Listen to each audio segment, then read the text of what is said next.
We are on the third floor of Lewis County Courthouse in Chehalis, Washington. Meet Judge R.W. Buzzword and the usual suspects Tanner Jacobson and Cody Howard. Tanner is charged with reckless driving, that too with a suspended license. Cody is in for second-degree burglary, first-degree trafficking in stolen property, and third-degree driving with a suspended license. It appears as if there are no deputies inside the room. Howard and Jacobson notice that and decide to flee. When both tried to become Andy Dufresne from the Shawshank Redemption, they thought they'd only have to bypass a few security guards. But they didn't expect a judge in a robe to be chasing them like Usain Bolt. You can see that they just made it out of the courtroom, but they are both in handcuffs and sandals. Cody trips down, giving the judge some time to catch him. The situation becomes tense as both have made it to the third-floor stairwell. Judge is chasing them, and it feels like he never skips his cardio sessions. Escape is almost complete with one more floor to go. Can they taste freedom?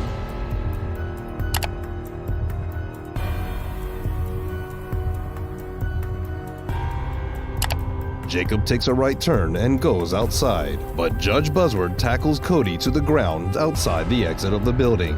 Jacobson was later picked up by the cops. Sad day for the two, as they both added second-degree escape to the list of their charges. Jacobson was given a sentence of 1 year, and Howard was sentenced to 3 years.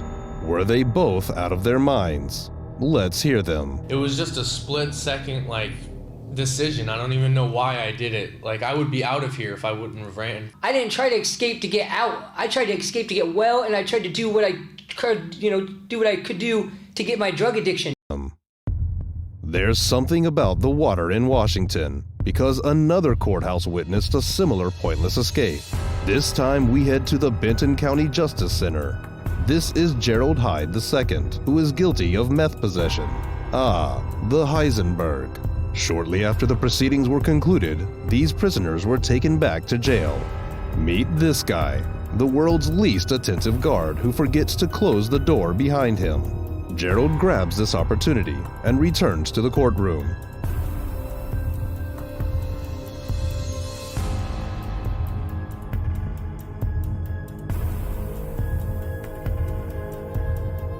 He takes off his shirt and uses it to hide his handcuffs. Surprisingly, the hallway is free for him to escape. On the way, he smartly kicks off his prison sandals and runs barefoot through the corridors of the courthouse. He reaches the lobby and still, no one has challenged him. Run, Forrest, run seems to be his mantra. While people are watching him, he exits through the front door. Let's delve back for a moment. If this guard, who was looking like a freshly tranquilized bear, had done his job, we would have avoided this action. Full marks to the 2 inmates who saw him escape and didn't snitch. But Gerald's smartness didn't last long. The police were quick to catch him at a friend's house 2 hours later, and the judge sentenced him to 2 years and 2 months for this drama. Now we meet Joel Delgado. This 41-year-old guy is being escorted to a court in Little Rock. He is convicted with charges of residential burglary, theft of services, and possession of firearms. He was injured during his arrest and was taken to a hospital to be checked out. Here you can see that there's a plaster on his neck. Now, the sheriff's deputy is taking him to the courtroom in a wheelchair. They are about to reach the destination. Joel immediately says, "My shoe, my shoe," a ploy that seems to be a distraction. Look, his neck might be hurt, but his legs are all good to execute the getaway plan. Joel leaps out of the chair and runs. He sparks a manhunt. Delgado now crosses the street and moves down an alley. The sheriff loses him and looks for him in the streets. He meets a man and asks for Delgado's whereabouts, who quickly tells him that he went through the alley. The lawman takes his phone and calls for backup. The police asking someone to call the police is priceless. He meets his colleagues and lets the cat out of the bag. Yes, his partner is having fun while hearing the news, but Delgado's misadventure was short-lived. He was later caught by law enforcement agencies. In the end, he earned something.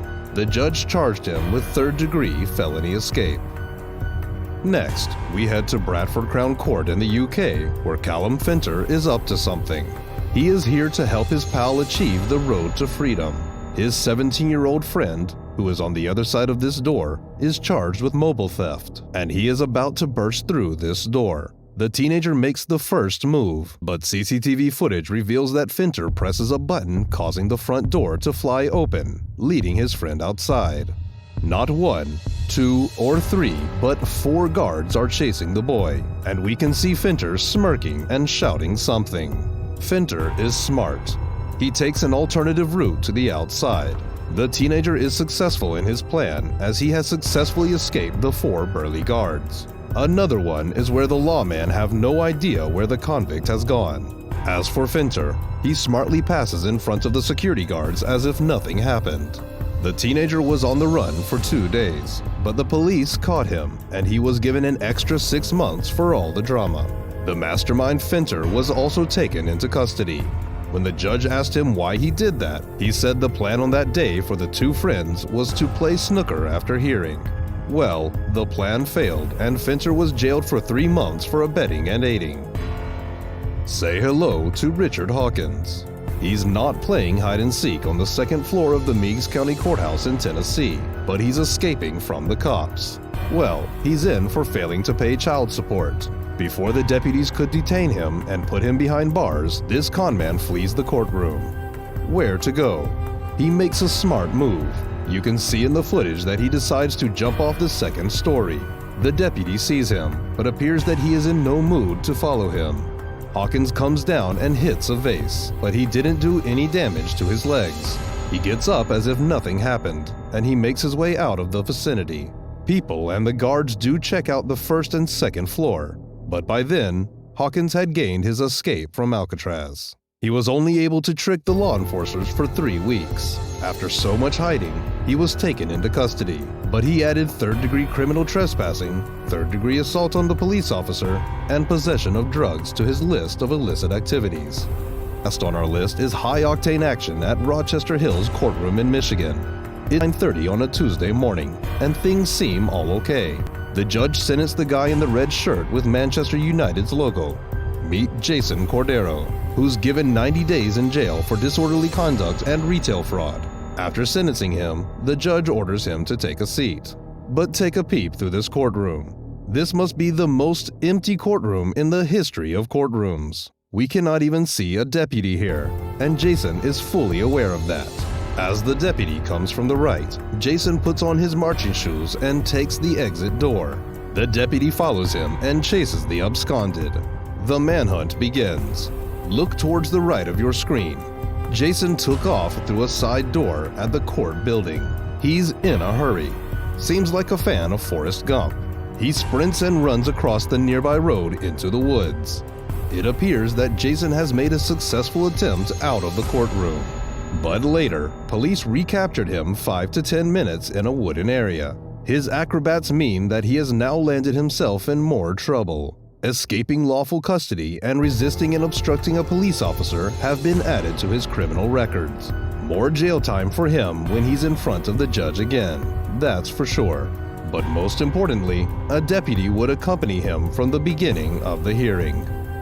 From the judge chasing the criminals to using a wheelchair as a ploy, we have seen all the great court escapes.